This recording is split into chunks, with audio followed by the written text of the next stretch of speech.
c'est dans les petites structures qu'on va savoir prendre le risque de l'innovation. Innover, en réalité, c'est fonctionner différemment d'avant, se dire le matin, je vais peut-être fonctionner différemment d'hier. Et ça, dans une grosse structure, c'est très compliqué, parce que normalement, une grande structure, elle est grande parce qu'elle avait des recettes, et elle pense qu'elle restera grande en appliquant les mêmes recettes. Ce qui est passionnant et ce qu'il faut dire justement à tous les jeunes gens, c'est que dans les métiers de l'artisanat, tous les jours, on se réinvente.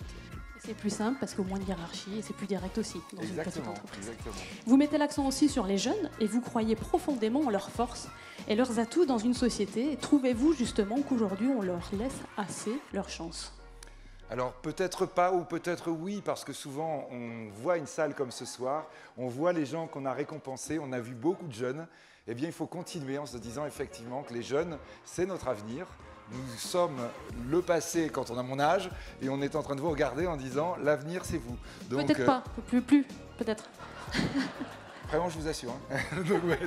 Et donc évidemment, là, quand on voit les petits-enfants dans la salle, il faut leur dire que bientôt, ce seront eux qui seront sur la scène. Et c'est ça, évidemment, qui est important, c'est que la transmission de témoins, elle se poursuit tous les jours dans toutes les professions. Merci beaucoup, c'est très simple et très efficace. Comme à chaque fois, on vous laisse donner le nom du lauréat de ce trophée.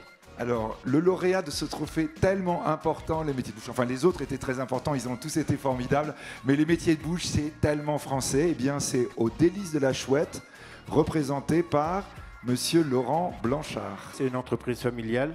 Je voudrais d'ailleurs remercier mon épouse de m'avoir supporté pendant toutes ces années. Et ben on peut l'applaudir alors, on l'applaudit.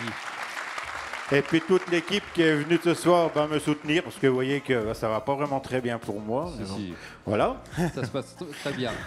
Une fabrication 100% maison, oui. Une farine obtenue auprès d'un moulin local qui assure la traçabilité. Ce souci de la qualité, c'est une demande de la clientèle, c'est une volonté personnelle? Bah oui, une plus en plus forte demande de la clientèle.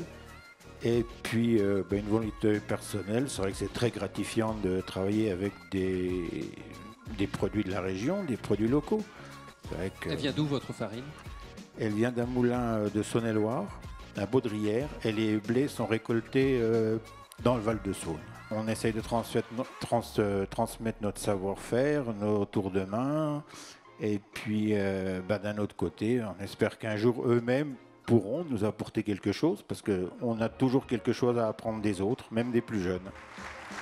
Voilà, et on vous laisse vous diriger vers le photopôle.